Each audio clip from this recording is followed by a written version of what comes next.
여러분, 이번 한 해는 우리가 복음의 능력으로 좀 살아가서 한층 더 우리의 믿음이 좀 자라가기를 원합니다. 신앙도 가만히 한 아이, 우리 자녀들이 자라는 거 보면 비슷합니다. 처음에 교회 왔을 때 그냥 딱딱한 건 못 먹고 엄마의 이 모유를 먹고 자라다가 이제 때가 되면 딱딱하고 거친 음식도 먹으면서 어른이 되는 것처럼 우리 교회도 믿음이 자라서 그와 같이 복음의 말씀 가운데 붙들려 살아가길 원합니다. 여러분, 우리가 이번에 그 사도행전을 보는 이유는 일단은 좀 줄거리를 우리가 좀 알면 좋겠다는 생각과 또 중요한 한 가지는 성령 행전이라고 하는 이 사도행전, 특별히 성령이 우리 삶 가운데 찾아왔을 때 우리 이 한 개인이 어떻게 변화된 삶을 살아가고 또 그 변화를 통해서 어떻게 교회가 세워지고 세워진 교회를 통해서 온 유대와 사마리아, 특별히 오늘 여기 있는 이 아시아까지 예루살렘이라고 하는 그 작은 고을에서 시작된 이 기독교의 복음이 어떻게 우리에게까지 전달되었는지 우리가 그것을 보면 우리 교회가 올 한 해 지역사회로 더 들어가고 이제 선교와 사회봉사의 그 자리로 나가는 답을 얻을 수 있지 않을까 생각해 봅니다. 여러분, 그 일을 위해서 우리는 오늘 사도행전이 우리에게 들려지는 신앙 고백과 간증을 들으려고 합니다.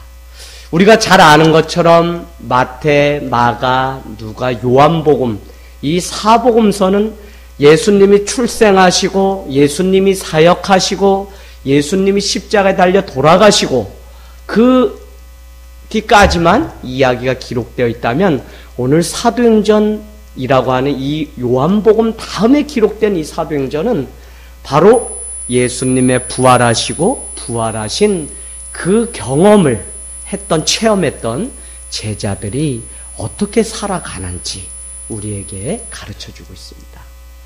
저는 이제 우리도 주님의 죽음까지 부활과 그 사역까지 우리도 다 보았습니다. 그런데 우리가 한층 더 복음의 능력 가운데 살아가길 원하는 것은 오늘 이곳에 등장하는 사람들처럼 우리도 이제 부활을 본 백성으로 하나님의 그 원하시는 자리에 설 수 있는 믿음과 삶이 되기를 원하고 있는 것입니다. 여러분, 우리는 무엇보다 예수님의 부활을 보았던 사도들의 위대한 그 고백과 간증을 오늘 이 사도행전을 통해서 보려고 하는 것입니다. 그런데 중요한 것은 어느 시대에 있든지 분명한 체험과 자기 메시지가 있으면 그 사람의 입술을 통해서 복음은 늘 간증되고 늘 다른 사람에게 고백됨을 통해서 자기가 하나님의 자녀이고 교회가 교회됨의 능력을 회복하고 살아가는 것을 보게 됩니다. 그래서 올 한 해 복음의 능력으로 살자라고 우리가 표어를 정하고 이제 여기에 써붙이게 될 텐데 그 복음의 능력을 맛보고 내 삶에 변화를 일어났던 사람들은 이제 이 자리에 머무는 것이 아니라 한층 더 나가서 고백과 간증의 삶을 살게 되어 있다는 것입니다. 그것을 위해서 지난주에 보았던 가장 중요한 한 가지 4절 말씀에 너희는 예루살렘을 떠나지 말며 아버지의 약속을 기다리라 라고 하는 이것이 너무 중요합니다. 여러분, 하루를 우리가 시작하면서 정말 주님의 말씀 가운데 머무르고 그 말씀 가운데 우리가 약속이 될 때까지 기다리는 그 삶을 가지고 살아가는 삶은 다르다니까요. 내가 직장으로 가고 아이를 위해서 남편을 위해서 어떤 일을 할 때도 내 가운데 예루살렘 이 교회 중심의 이 신앙 가운데서 내게 주시는 그 약속이 있는 삶은 달라요. 그래서 사람은 정말 우리 자체가 위대하거나 힘이 있거나 강한 것은 아닙니다. 연약하지만 약속이 있고 약속의 그 미래를 내다볼 수 있는 소망과 꿈이 있으면 그 사람보다 강한 사람이 없는 것을 우리가 보게 됩니다.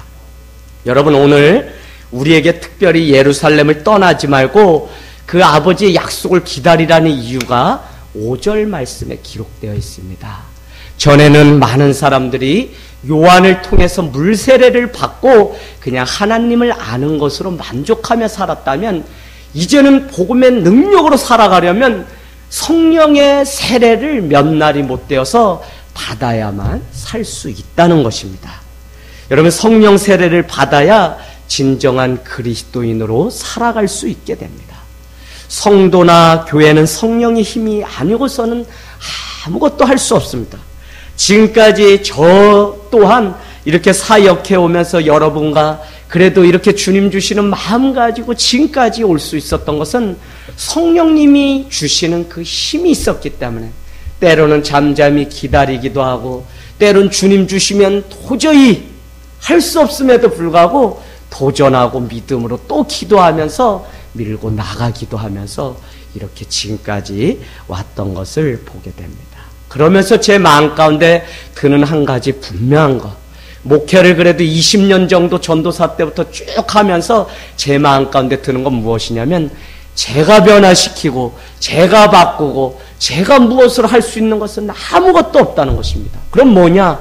성령님이 사람을 변화시키고 성령님이 하시기 때문에, 나는 조금 그 사람이 더디고 조금 그 사람이 덜 변하고 믿음 가운데 서 있을지라도 중보하고 저 사람을 변화시켜 주기를 하나님께, 성령님께 나는 기도해야 될 사명이 있는 것이지, 제가 막 젊은 혈기로 뭘 하면 정말 평생 씻지 못할 과오를. 그래서 목회를 하면서 제가 한 가지 얻은 지혜가 바로 그겁니다. 어떤 일이 있어서 부딪혀야 될 때일수록 뒤로 물러나서 오히려 성령님을 찾고 성령님께서 그 일을 하실 수 있도록 맡겨드리는 것이 가장 늦은 것 같지만 가장 빠른 줄로 믿습니다. 여러분, 오늘 물 세례가 아니라 성령 세례를 받으라고 우리에게 이야기하고 있습니다. 오늘 그래서 제가 이 말씀 준비하면서 저에게 묻는 겁니다. 야, 너는 날마다 성령님을 내 마음 가운데 모시고 살아가고 있니라고 제 스스로를 점검하고 있습니다. 여러분, 성령의 사람이 되면 그 어두운 시대라도, 어떤 시대라도 그 사람을 통해서 분명한 한 길을 가게 하시고 그 입술을 통해서 간증할 것이 있게 만드는 것을 주님은 우리에게 보여주셨습니다. 2010년 12월 10일 우리 교회가 이곳에 와서 창립 예배를 드렸습니다. 150여 명 사람들이 가득 찼어요. 물론 시작하면서 제가 그냥 울먹였습니다. 또 우리 호산나 교회 몇 분이 나와서 특송하고 하는 그 장면도 눈물겨웠어요. 그런데 그날 이 자리가 다 눈물바다가 될 수 있었던 것은 무엇이냐면, 어떤 시대라도 도저히 할 수 없었다고 믿었던 이 시대에도 그래도 신앙을 가지고 거슬러 올라가서 하나님이 세우고자 하는 그 교회를 위해서 헌신하고 순종하고 성령님의 그 도움을 얻으니까 교회가 그래도 이렇게 세워져서 창립 예배를 드리는 그것을 보고 많은 사람들이 여전히 우리 시대에도 사도행전과 같은 이 역사가 일어나고 있다고 하는 사실 때문에 참 2년 전에 이 자리에서 얼마나 우리가 울었는지 모릅니다. 여러분, 오늘 부활의 역사 이후에 일어났던 초대 교회의 그 간증을 듣고 우리도 날마다 우리 삶 가운데 간증이 있기를 원합니다. 많은 사람들이 이야기하기를 오늘 우리가 살아가는 이 시대, 우리가 지금 읽어가고 만들어가는 이 교회의 이야기, 이것을 사도행전 후서라고 이야기합니다. 그것은 왜 그렇죠?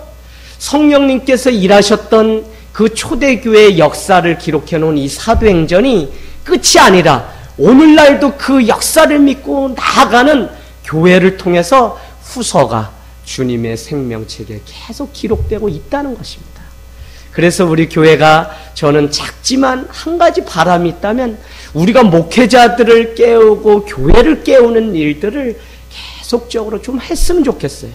그래서 주일날도 18년 만에 군대에서 헤어졌던 형제가 미국 워싱턴에서 목회하다 한국을 7년 만에 돌아오면서 하늘 땅 교회에 있는 우리 형님을 만나러 가야지 라고 1시간 반 운전해서 부천에서 여기까지 찾아왔습니다. 뭐죠? 그래도 지금도 성령님이 일하시고 있는 이 현장 가운데 목회자인 자기에게도 은혜가 되고 도전이 돼서 직접 와서 보고 가고자 하는 그 마음이 있었다는 겁니다. 그래서 우리가 아무것도 아닌 것 같지만 우리의 이 전진하는 이 성령 운동을 통해서 전 교회도 깨우고 목회자도 깨우는 귀한 일들이 계속적으로 있길 원합니다. 그 일을 위해서 오늘 이곳에 창조적 소수의 무리들을 택하시고 교회가 교회되게 하시는 일들을 하고 있습니다.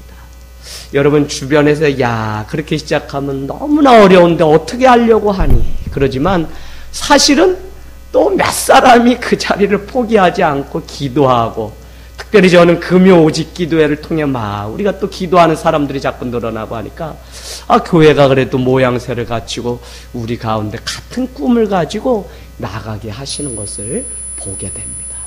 그러면서 기도할 때 하나님이 어떻게 우리 교회를 만들어 가실지 기대하는 마음도 주시고, 또 우리 가정, 내 인생은 또 어떻게 만들어 가실 것인지, 인생의 하프타임, 이제 전반부는 우리가 거의 살았어요. 여기 계신 분들 다 40대잖아요. 그럼 이제 하반부, 하프타임은 어떻게 우리가 살아가고 아름답게. 그래서 사람은 잘 태어나고 잘 살아가는 것도 중요한데, 많은 사람들이 이야기하기를, 우리가 주일에 보았던 65세의 무두셀라라고 하는 아들을 낳고 300년 동안 하나님과 동행하면서 살았던 에녹의 인생같이 인생의 마지막을 잘 살다 죽는 일은 더 중요하다 그러는데, 이제부터 우리의 신앙이, 우리의 삶이 시작이다 라고 하는 생각을 하니까 내 인생을 향하신 하나님의 계획은 앞으로 어떻게 펼쳐갈까, 그 생각이 뭉클뭉클 제 마음 가운데 들기 시작합니다. 여러분, 분명한 한 가지는 시대가 가도 잊혀지지 않고 변하지 않는 한 가지가 있다면, 누군가 주님을 위해 걸어갔던 그것은 주님도 기억하시고 남아있는 이 교회 공동체도 권사님 누구, 집사님 누구, 목사님 누구 하며 계속적으로 신앙의 이야기들이 자녀들에게 물려져서, 건물은 볼품 없고 다 썩어서 없어질지 몰라도 이 신앙의 이야기, 신앙, 엄마 아버지가 무릎 꿇고 기도했던 그것만큼은 아이들에게 분명히 남아서, 이 아이들이 나중에 잘된 미국을 가든지 어디에 가든지 그곳에서도 그냥 밥 먹고 잠자고 일어나고 하면서 하나님 앞에 기도하는 그것은 변하지 않고 영원히 남아 있을 줄로 믿습니다. 여러분, 오늘 말씀, 지난주에 8절 말씀이, 그래서 저는 재차 우리가 보면 너무 중요해요. 오직 성령이 여러분에게 임한 다음에 여러분은 권능을 받고 나서 예루살렘을 가든지 온 유대로 가든지 사마리아로 가든지 땅 끝까지 나가서 증인이 되라고 우리에게 얘기하는데, 그냥 나가라는 게 아닙니다. 성령이 우리에게 임해서 그것이 능력이 되면 그때 나가서 살라고 그렇게 이야기하고 있습니다. 참 교회가 영향력 있고 우리 삶이 정말 복음의 능력을 회복하고 살아가려면 우리 가운데 하나님의 약속, 그 성령의 능력이 충만하게 채워진 후에 우리가 하루를 시작하는 일이에요. 그래서 첫 주에 우리가 말씀 보아서 아시다시피 우리 삶에 만나주시는 골방으로 점점 들어가서 주님과의 친밀한 교제가 있은 후에 우리의 삶의 하루를 시작하자고 말씀드린 적이 있습니다. 여러분, 사도행전을 통해서 제가 분명히 보고자 하는 것은 다른 것이 아니라 성령을 통해서 변화된 이 한 사람이 있잖아요. 그런데 더 중요한 것은 변화된 이 한 사람이 결국은 교회가 되었다는 것입니다. 할렐루야. 교회는 그냥 건물로 교회가 아니라, 여러분도 오해하지 마십시오. 너희가 거룩한 하나님의 전인 것을 알지 못하느냐고 우리에게 말씀하셨습니다. 고린도서에서. 그게 뭐예요? 너희가 거룩한 하나님의 전. 그러니까 교회는 이 건물로서만 교회가 아니라 우리 자체가 하나님의 교회라는 것입니다. 특별히 우리 마음이 이거 있잖아요. 이것이 하나님을 예배드리는 전입니다. 그래서 제가 누차 내가 교회고 우리가 교회고 여러분이 교회라는 말, 그래서 우리가 걸어다니는 교회라니까요. 그래서 변화를 경험한 이 사람들을 통해서 교회가 되게 하시니까 여러분 오해하지 마십시오. 변화된 내가 우리 가정으로 가면 그것이 교회가 되는 겁니다. 그래서 주일날 제가 뭐라고 이 말씀드렸어요? 교회와 가정을 하나님이 가장 먼저 창조하셨는데 사단은 그것을 자꾸 깨려고 한다는 겁니다. 그러나 교회의 가정은 무엇이 중요하냐면 혼자서 이룰 수 있는 것이 아니라 함께 더불어서 이루어가는 공동체이기 때문에 그 안에는 기도가 반드시 필요하다는 사실을 우리가 믿어야 됩니다. 여러분, 교회가 오늘 돈이 있어서 세워진다고 생각하면 그렇지 않다는 것을 이 사도행전은 우리에게 가르쳐주고 있는 것이고, 또 이 하늘 땅 교회에게도 이미 체험하게 하시고 보여주셨어요. 그래서 저도 날마다 밤마다 기도하면서 하나님께 간구하는 한 가지가 뭐냐면 돈 달라 뭐 달라 보다는 하나님 계속 내일 또 우리 교회가 10년 20년 꿈꾸면서 갈 수 있는 꿈과 비전을 주십시오. 이번 주에 제가 형통한 삶을 위한 도전 세 번째로 꿈을 가지라고 하는 요셉의 이야기를 선포하게 될 텐데, 꿈이 없게 되면 우리가 살아있어도 살아있는 게 아닙니다. 그래서 기도할 때마다 꿈을 주세요, 비전을 주세요 하면 하나님이 다음 사역을 어떻게 해서 나가야 될지, 또 우리의 가정들은 어떻게 세워야 될지, 우리 교회 아이들은 어떻게 세워야 될지 자꾸 꿈을 주세요. 그러고 나서 하나님 뭐가 부족합니다, 뭐가 부족합니다 기도하게 만드시는 것을 제가 경험했습니다. 여러분, 오늘 말씀 14절 뭐라고 얘기하고 있죠? 마음을 같이하여 오로지 기도에 힘썼다고 그렇게 얘기합니다. 금요 오직 기도해라고 하는 말이 다른 데서 나온 것이 아니라 오직 기도에 힘썼다고 하는 이 말씀에서 우리가 금요 철야 예배 이거보다는 그냥 우리 교회는 기도회는 기도회로 하자라고 해서, 예배는 예물을 드리는 시간이 예배니까 우리가 그냥 기도회라고 하자라고 해서 금요 오직 기도회라고 했습니다. 그런데 중요한 것은 15절 보니까 그곳에 모인 제자들 사도가 120명이었다는 겁니다. 그들이 모인 것은 마가의 다락방입니다. 여러분, 오늘날 우리가 가만히 생각해 보면 마가의 다락방은 에어컨이나 온풍기가 있는 곳이 아닙니다. 다만 몇 가지 물건을 보관해 놓던 창고 수준에 불과합니다. 오늘로 말하면 시설이 넓거나 편리한 것이 전혀 아닙니다. 그런데 중요한 것은 그 마가의 다락방에서 기도하다가 성령이 임하면서 그들이 방언도 하고 이장에 가면 병고침도 얻고 하면서 이제 헤어지지 않고 그곳에 날마다 모이기를 힘쓰면서 베드로에게 마태복음 16장 16절에 내가 음부의 권세가 해하지 못할 천국의 열쇠를 너희에게 주겠다, 이것이 교회를 주겠다는 약속이거든요. 그래서 그 오래전에 약속했던 그 약속이 드디어 교회라고 하는 모습으로 이렇게 보여졌다는 것을 우리가 알 수 있습니다. 여러분, 분명한 것은 교회는 돈으로 세워지는 것이 아니라 무릎으로 세워진다는 사실을 이 사도행전은 우리에게 가르쳐 줍니다. 다락방이기 때문에 일어설 수 없습니다. 모두가 머리를 숙이고 무릎을 꿇고 기도하던 중에 어떤 사람에게 회개가 임하게 되면서 이 회개가 삽시간에 서로에게 퍼지는 것. 여러분, 우리도 예배를 드리고 기도하다 보면 어느 날 내 가슴이 막 뜨거워지고 누군가가 뜨거워지는데 그와 손을 잡고 하면 삽시간에 우리의 모임이 말랑말랑하고 흐물흐물해서 정말 마음이 이렇게 따뜻해지는 것들 경험하게 되죠. 근데 어느 날은 예배를 그렇게 잘 드리고 막 목사님 힘있게 해도 딱딱한 게 아무것도 여기 남지 않을 때가 있어요. 이 회개가 그랬어요. 한 사람이 회개해서 막 주님의 은혜가 나눠지니까 그 자리에 있는 모든 사람들이 한 마음 한 뜻이 돼서 다 마음이 녹아지면서 사도의 가르침을 받고 사랑의 떡을 떼고 성령의 역사를 경험했다는 것입니다. 여러분, 분명한 것은 무릎을 꿇어야 하나님의 역사가 일어난다는 것입니다.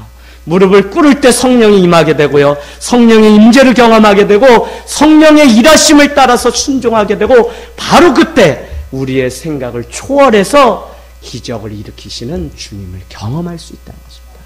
여러분, 기적 중에 가장 큰 기적은 무엇일까요? 기적 중에 가장 큰 기적, 우리 권찰님 뭘 것 같으세요? 저는 기적 중에 가장 큰 기적은 사람이 변화되는 거라는 생각을 할 수밖에 없습니다. 평생 사람 변화되는 일을 보면서 이 목회를 해오고 내가 내 자신 먼저 관심 가지면서 보면 저도 이렇게 자꾸 사람이 자라는 것 같은데 절대로 변화되지 못해서 그 자리에서 고개 가시가 되어서 저 자신을 찌르고 있는 모습을 보면 야, 이 변화는 정말 기적 중에 기적이다 이런 생각이 듭니다. 그래서 교회는 함께 모여서 기도하면서 성령님의 역사를 통해 우리가 변화되는 경험을 하는 것이 바로 교회라는 것입니다. 그것은 아무나 할 수 있는 것이 아니라 성령님이 그 가운데 역사하실 때, 그래서 우리가 모일 때 성령님을 사모하고 성령 하나님께서 나의 마음을 녹여주시고 나의 생각과 마음을 다 감찰하시고 지도해달라고 우리가 늘 성령 하나님의 구하는 삶을 살아가는 것이 너무 중요합니다. 여러분, 계속적으로 초대교회만 해도 그 이전까지만 해도 하나님을 믿으면 구원을 받는다고 하는 유대 사상, 이 구약의 신앙들이 있었습니다. 그런데 어느 날 예수님이 오셔서 메시아가 되면서 신약의 시대가 열리게 됩니다. 그런데 유대인들은 이 예수를 메시아라고 인정하지 않고 지금까지도 기다리고 있습니다. 그래서 기독교의 본산인 이 예루살렘 중심으로 이스라엘은 지금도 기독교는 3%도 되지 않고 다 유대인들, 유대교만 그 안에 가득 차 있습니다. 그런데 여러분, 중요한 것은 예수님도 아니다, 하나님도 아니다 라고 얘기하는 그 사이를 다 하나로 덮은 것이 무엇이냐면 바로 삼위일체 되신 성령님이 오셔서 신분과 상관없이 민족을 초월하고 또 언어를 초월해서 이 사도행전을 통해서 예수 한 분만 믿으면 다 구원받을 수 있다고 하는 성령의 사건을 가르쳐준 것이 바로 성령님의 일하심이라고 하는 사실입니다. 여러분, 사람처럼 변화에 대해서 갈망하면서도 변화에 대해서 두려워하는 존재가 없습니다. 그렇기 때문에 스스로가 변화되기는 너무 어려운 것이죠. 그래서 우리가 이 사도행전을 따라 읽어가면서 나의 부족함을 주님 앞에 내려놓고 그분의 인도하심을 기다리면서 우리가 가기 시작하면 나의 변화뿐만 아니라 우리 가정의 변화가 또 바뀌어야 되는 그 많은 일들이 조금씩 바뀌어지는 귀한 은혜를 경험하게 될 줄로 믿습니다.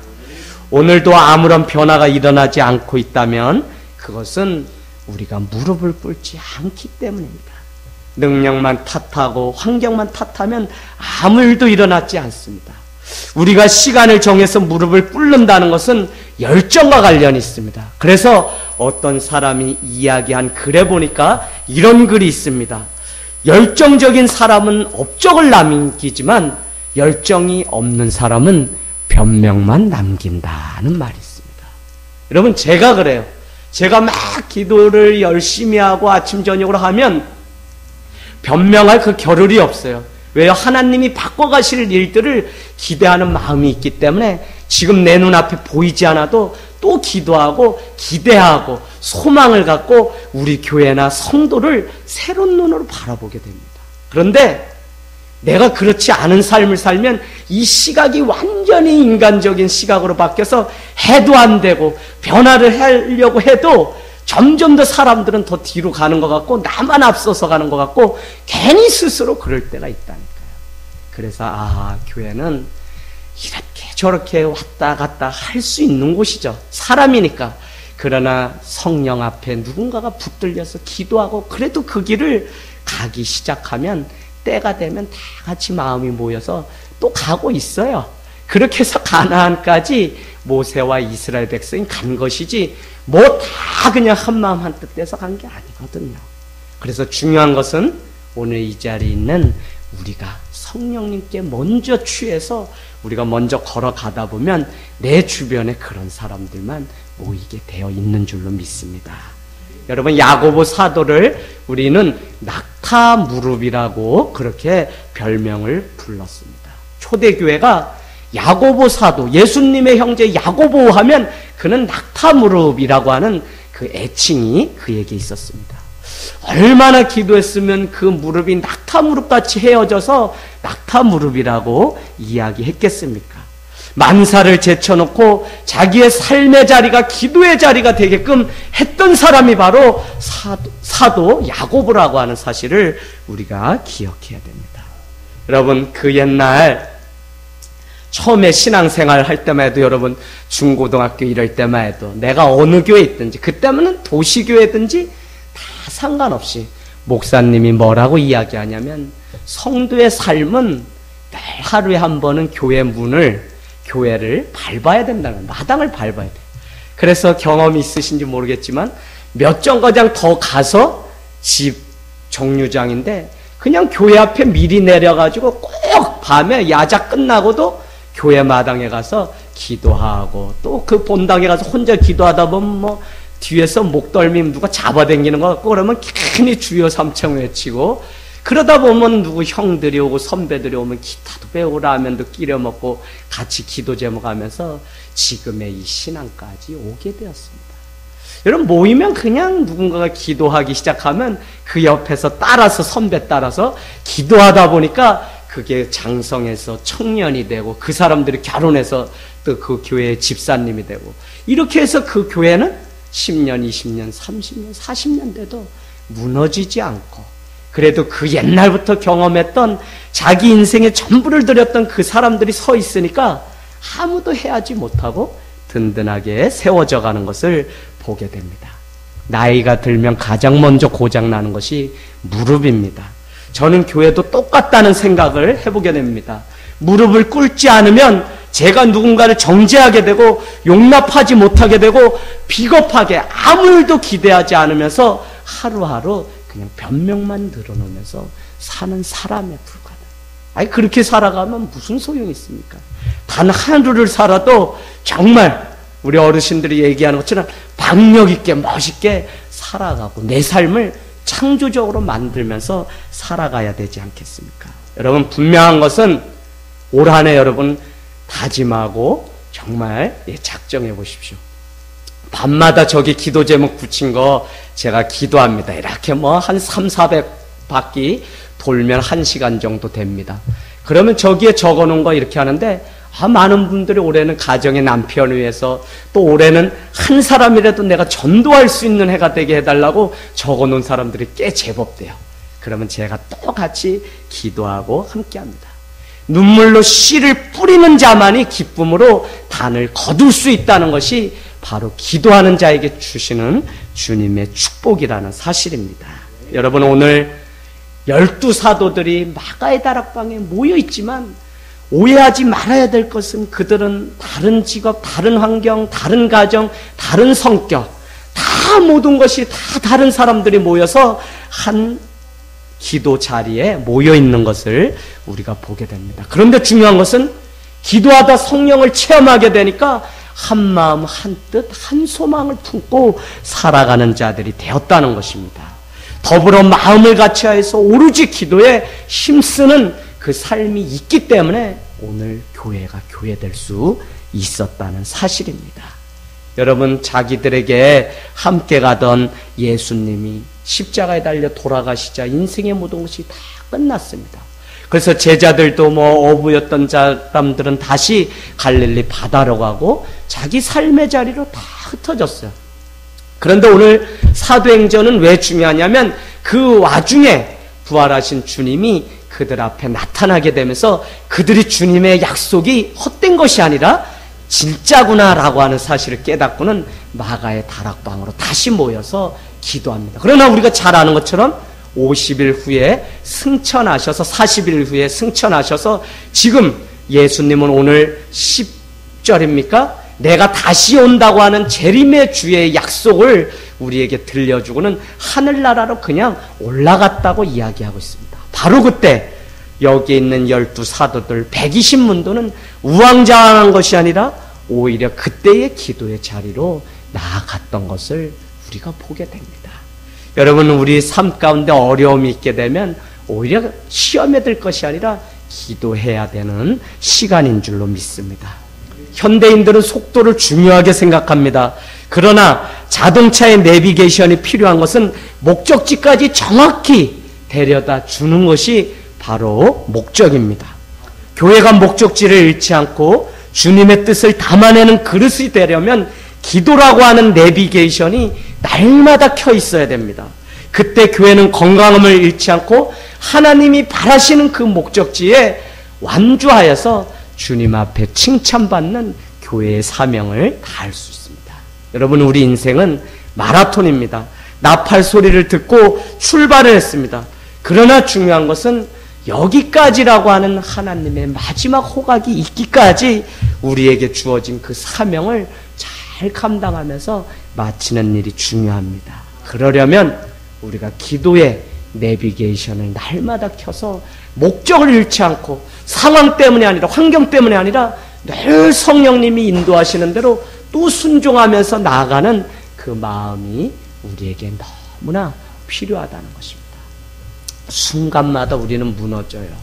오늘도 제가 우리 교 한 두 분과 전화통화하고 또 신방하고 하는데 가정에 뭐 아침에 막 예배를 드리고 오기 일보 직전에 그냥 뭐 편지 한 통을 받았는데 뭐 엄청난 일들이 그래가지고 막 마음이 다 무너지셨는데 알고 봤더니 그게 경찰서에서 왔는데 뭐 아들이 잘못돼서 어떻게 됐나 하고 걱정했는데 알고 봤더니 어머니가 그래도 날마다 그 아들을 위해서 기도한 탓에 경찰서에 어떻게 된 겁니까 하고 부천에 전화했더니 아드님이 잘못한 것이 아니라 아드님이 직장에서 그 월급을 3, 4개월 받지 못해서 신고를 해가지고 그래서 접수되었다고 그 우편물을 보낸 겁니다. 그래서 그거를 예배 직전에 듣고서는 우리 권찰님이 얼마나 아버님과 둘이 막 그냥 예배도 못 드릴 상황이었어요. 어떻게 됐는 줄 알고. 근데 그냥 그거 듣고선 얼마나 울면서 예배를 오늘 드렸는지. 그래, 주님은 참 세밀하시고 우리가 그래도 기도했던 그것이 땅에 떨어지지 않고 그러면서 그거 있죠. 그 왜 부모는 자식에 대한 기대가 있잖아요. 그래도 이놈은 그게 아닐 거다. 그러면서 우리가 최종 제가 위로는 뭐냐면 저도 믿음이 없는 거예요. 어머니 그래도 아드님이 착하니까 누구 꾀임에 빠져서 어떻게 앞잡이로 세워가지고 그래서 오해받고 아마 경찰서 간 것 같아요. 이렇게 제가 위로해서 권찰님이 그래도 정말 그런 것 같아요 라고 하면서 그래도 예배 드리려는데 전화가 딱 왔어요. 경찰서에서. 네, 알려드릴게요. 제가 조사관인데 그 이유는 뭐냐면 돈을 받지 못해서 했는데 잘 해결돼서 이제 조만간에 연락이 갈 겁니다. 그래서 순간 이 기도가 없으면 순간 그냥 뭐 막 세상을 얻은 것 같다가도 세상을 다 무너지고 나만 죽으라고 하는 것 같이 그렇게 힘든 게 우리 삶. 그때도 그냥 성령님 의지하고 기도의 자리에 가면 올 한 해 우리 소원이 평안을 빼앗기지 말자. 제 개인적인 소원입니다. 늘 해마다. 그래서 우리가 늘 주님의 은혜 가운데 나아가게 되기를 주님의 이름으로 부탁을 드립니다.